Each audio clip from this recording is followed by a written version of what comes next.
Olá, sejam bem-vindos a mais uma videoaula. Antes, deixe-me apresentar. Sou o professor Demetrios, falo de Rio Branco, Acre. Minha formação, eu sou técnico em processamento de dados, bacharel em sistemas de informação, MBA executivo em gestão estratégica de negócios, especialista em gestão pública e atualmente aluno do mestrado em direção estratégicas de tecnologia da informação.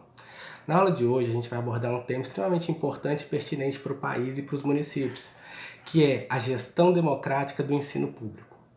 Para falarmos desse tema, a gente vai visualizar alguns conteúdos, alguns tópicos, como por exemplo, conceituar democracia e participação, definir o que é gestão democrática, sua aplicabilidade e falar um pouquinho dos órgãos colegiados do Sistema Municipal de Educação e a relação que eles têm com os dirigentes e técnicos municipais de educação, carinhosamente conhecido como DME. Então, toda vez que eu me referir a DME, eu estou me referindo aos dirigentes e técnicos municipais da educação. Para a gente abrir, antes de começar a falar desses conteúdos, eu quero aqui abrir com uma frase. Poderia usar Paulo Freire, Liberato e tantos outros, mas eu optei por usar Cora Carolina. Feliz aquele que transfere o que sabe e aprende o que ensina.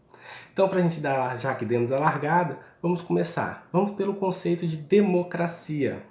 O que vem a ser democracia? Democracia não é uma coisa simples da gente conceituar. Não há um conceito certo, não há um conceito errado. Democracia é algo novo. Foi construída ao longo das décadas no nosso país, né? A gente veio sempre pelo significado. Democracia, demo, povo, cracia, governo, governo do povo. Alguns autores dizem que seria o governo exercido pelo povo com soberania. Outros avaliam como se fosse um sistema em que o cidadão elege o seu representante por meio de uma eleição periódica, né? Eu tenho um conceito que eu gosto mais, que ele é de um ex-presidente dos Estados Unidos no século XIX, que é Abraham Lincoln, um ex-presidente bem conceituado, que diz o seguinte, que a democracia é o governo do povo, pelo povo e para o povo. Muito legal esse conceito. Por quê? Porque nós temos voz, nós temos as nossas opiniões, podemos nos manifestar, nós temos a nossa liberdade de expressão. E um conceito que eu gosto mais, que é um conceito meu, próprio, que eu digo o seguinte, que a democracia nada mais é do que é acolher as nossas diferenças e refletir as nossas vontades. Isso para mim é democracia, né? Então a gente precisa ter alegria cívica, porque a democracia ela é um patrimônio nosso, não é um encargo. A gente precisa investir mais nela. A democracia, como eu já disse, ela foi construída ao longo do tempo. A gente vem lutando muito para que a cada ano a nossa democracia se torne melhor, com uma melhor qualidade, nos dê mais liberdade de expressão para que a gente possa manifestar. Hoje em dia, com a difusão das tecnologias da informação, a gente consegue, de uma forma muito mais rápida, com uma logística muito mais célere, hoje divulgar uma informação, um fato aqui, e ele ser replicado no mundo inteiro. A gente consegue dar os nossos pensamentos de uma forma muito mais interessante, ou seja, onde todas as pessoas possam interagir conosco. Vai ter aqueles que vão criticar e vão ter aqueles que vão elogiar, que vão ter a mesma voz que nós. Mas isso é democracia. Então a gente tem construído a nossa democracia. No nosso Brasil, que é um país que tem hoje 518 anos, nossa democracia ela é recente. Por quê? Porque ela tem aqui basicamente um pouco mais de 30 anos. E ela vem sendo construída. Quando a gente fala em democracia, a gente pensa logo em voto, eleição, pluripartidarismo, ou seja, mais de um partido. A gente pensa na liberdade de imprensa, na liberdade de expressão, no sindicalismo e tantas outras coisas. Então a gente precisa ter a alegria da democracia. A democracia é tão importante. Por quê? Porque se a gente não tivesse a democracia, a gente particularmente estaria fadado ao fracasso, ou seja, seria uma ditadura. Eu não posso me expressar, eu não posso manifestar a minha opinião ou o meu direito de contraditório. Então a democracia vem assegurar isso, o direito ao contraditório, a liberdade de ideias, a liberdade de expressão, de manifestação. E isso é muito fantástico. Na nossa democracia, ela é um direito previsto na Constituição Federal. E dentro da democracia nós temos alguns tipos. Existem autores que falam na nossa democracia como sendo 5 tipos, como por exemplo, a democracia direta, democracia indireta, democracia participativa, representativa e a semidemocracia. Outros autores falam em 4, indireta, direta, participativa, representativa.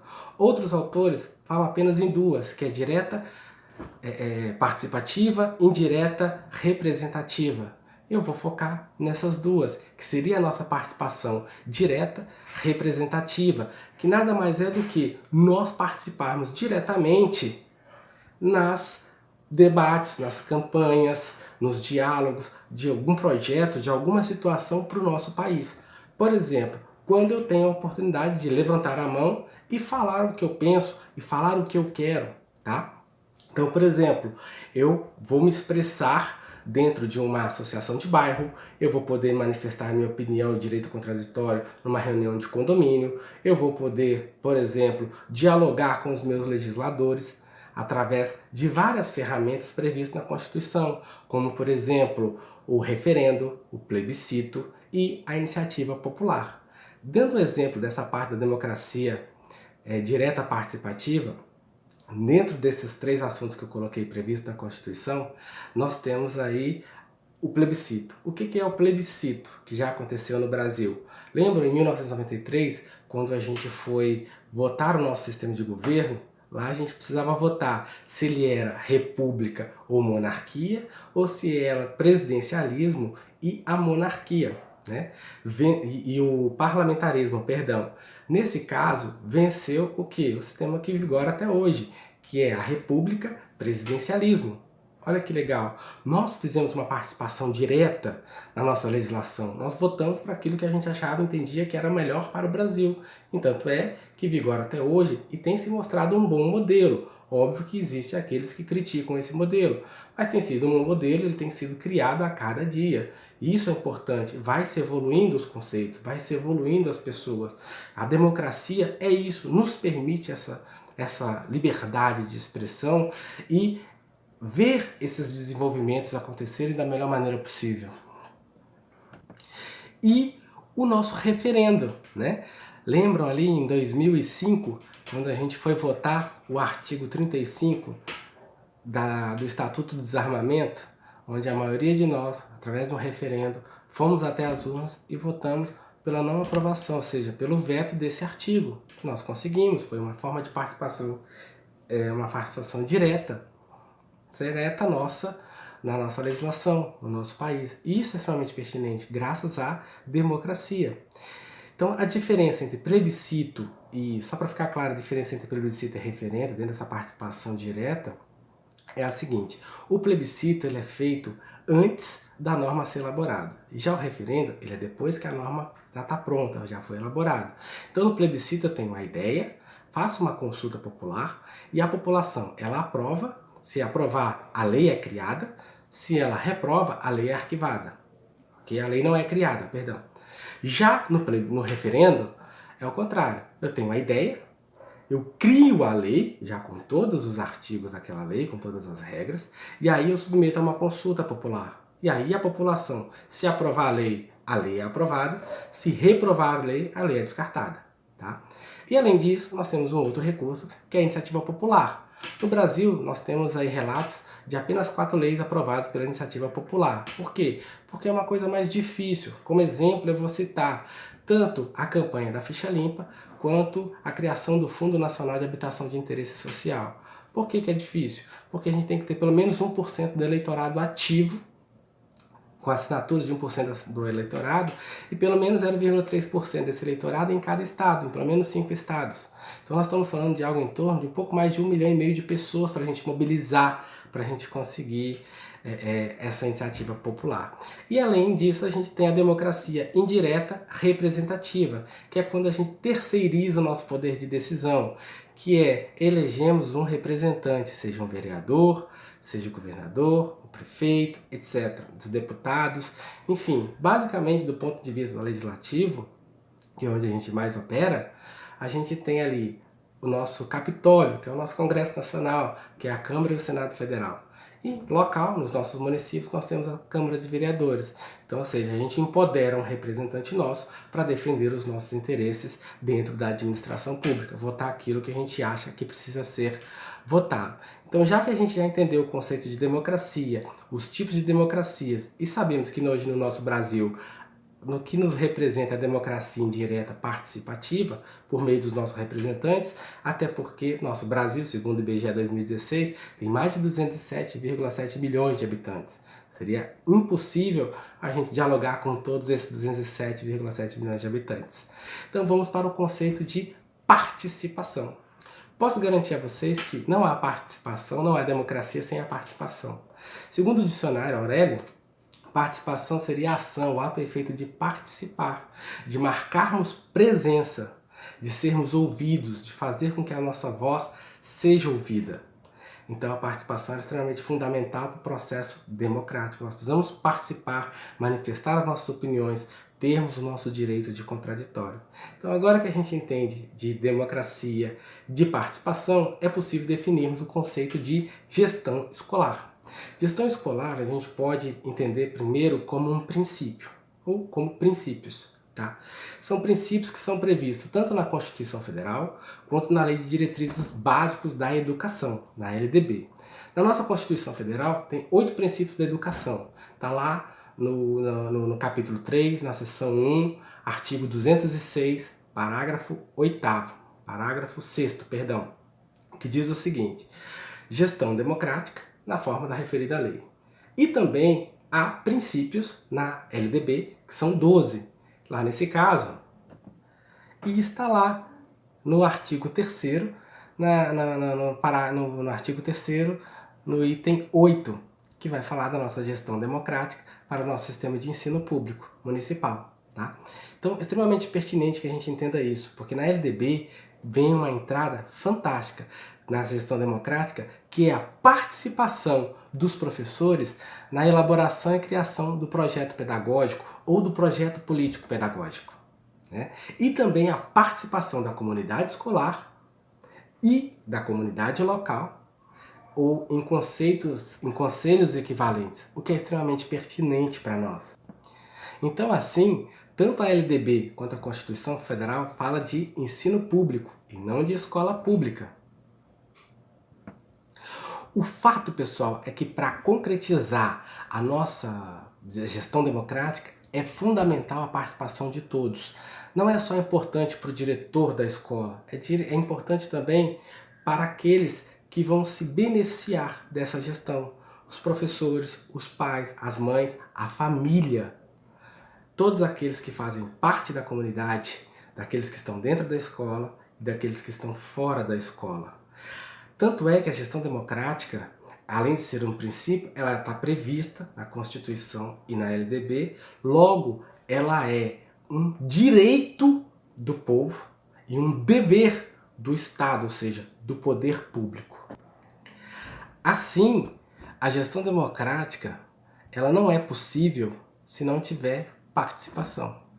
Então, a participação é fundamental para que haja gestão democrática, onde todos nós podemos ter voz ativa dentro da escola, podendo contribuir com a União e com os municípios para melhorar a qualidade do nosso ensino e atender da melhor maneira os nossos jovens, ouvindo todo mundo. Porque se não fosse assim, simplesmente os dirigentes e técnicos teriam uma visão míope. Eles não sabem o que está acontecendo dentro da sala de aula, o que está acontecendo dentro do ambiente da escola ou fora do ambiente da escola. E tudo isso é importante que seja debatido, dialogado, para que a gente melhore cada vez mais a qualidade do nosso ensino.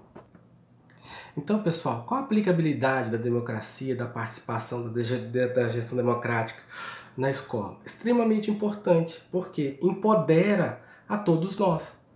Ou seja, a gente tem a capacidade de manifestar, de ouvir, de dialogar, de debater, de expressar nossas ideias. Porque cada um de nós entendemos aquilo que se passa com os nossos filhos, com as nossas crianças, com os nossos jovens, com os nossos adultos, com a melhor idade, com aquela comunidade em geral. Nós temos informação e nós precisamos compartilhar. Então, essa aplicabilidade é extremamente pertinente. Nós precisamos ter democracia, participação e gestão democrática na escola. E imagina só, por exemplo, nós temos grupos de alunos e de pais, de famílias, de profissionais da educação e de fora da educação que vão pensar como, por exemplo, meu grupo, ele privilegia mais a função econômica na escola, ou seja, visa o mundo do trabalho para que a criança saia, o adulto saia, possa ter emprego e renda. Um outro grupo privilegia mais uma função técnica, que seria a formação técnica dos alunos. Um outro grupo, que seria a transmissão de conhecimento para os alunos. Já outro grupo, por exemplo, privilegia mais a função política, ou seja, que seria aquela questão dos valores, dos princípios, da honestidade dentro do ambiente escolar, né? Então, pessoal, para aquele grupo que privilegia a função econômica, a gente tem que privilegiar a formação técnica. Para aquele grupo que valoriza a função técnica, nós temos que privilegiar a transmissão de conhecimento. Para aquele grupo que privilegia a função política, nós temos que privilegiar a formação da cidadania desses grupos. Falando então agora, que já falamos da aplicabilidade, vamos falar do órgão colegiado do Sistema Municipal de Educação e sua relação com os DMEs. É uma relação extremamente pertinente e fundamental, porque o órgão colegiado ele é composto de instituições públicas da educação básica, a educação privada infantil, os conselhos municipais de educação, né? O conselho do Fundeb, que pode ser uma câmara dentro do Conselho Municipal de Educação, e tantos outros que fazem parte, né, desse processo ordenado. Então, há uma relação direta e de um diálogo aberto entre esses canais. Caso contrário, como eu já disse, teríamos uma visão míope. Então, a importância dos órgãos colegiados para a gestão da escola é estupenda. Nós precisamos permitir que cada vez mais haja uma participação democrática direta, que todos tenham direito a voto, que todos possam opinar por todos os cenários possíveis e construir de forma conjunta uma escola, um ensino público de qualidade, porque somente nós sabemos aquilo que a escola precisa, aquilo que as nossas crianças e os nossos jovens precisam. Então aqui nós temos duas perguntas para ser respondidas, que eu disse no início que poderia gerar uma certa polêmica e um certo desconforto. A primeira é, como esse governo fala em democracia se não respeitou a voz das urnas? Bom, pessoal, para responder essa pergunta, eu tenho que dizer para vocês o seguinte, que a vontade das urnas foi respeitada. Nós fomos e voltamos de forma democrática, direta, com total liberdade de expressão e elegemos uma presidente. Essa presidente governou durante 2 anos, basicamente, né? Só que o que ocorreu no meio do caminho? Ela infringiu o artigo 85 da Constituição, que é o crime de responsabilidade fiscal. Esse pedido foi aceito pela Câmara Federal e foi votado de forma indireta, representativa pelos deputados e senadores que nós elegemos. E eles optaram pelo afastamento da presidente. Segunda pergunta. Como falar em democratização da educação sem passar pela construção de um novo projeto educacional? Bom, pessoal, nesse caso, sim, nós já sabemos o que é democracia. Então nós não precisamos construir um novo projeto educacional. Nós precisamos aperfeiçoar e melhorar aquele que nós já temos hoje. Portanto, é necessário e fundamental a participação de todos. Nós precisamos contribuir, dialogar mais e melhorar o que nós já temos. E para isso é fundamental esse projeto como o GEM, para que vocês, gestores, possam, de fato, abrir canal de diálogo com a Secretaria de Educação, com a Secretaria de Estado de Educação e com o MEC, para que a gente possa contribuir cada vez mais com esses projetos, melhorando as nossas leis, o nosso sistema de ensino, as nossas escolas, porque o desafio é tremendo. Nós temos as escolas hoje, nós estamos formando a escola integral, nós temos a dificuldade dos nossos alunos que são portadores de necessidade especial, nós temos aí os alunos da área rural, da área urbana, a educação do EJA, jovens e adultos e tantas outras. Então é fundamental. A democracia existe, nós não precisamos de um novo projeto educacional pedagógico. Nós precisamos aperfeiçoar aquilo que tem. E para isso é fundamental a participação de cada um de nós. Era isso que eu tinha para dizer para vocês. Muito obrigado, que Deus nos abençoe. Amém.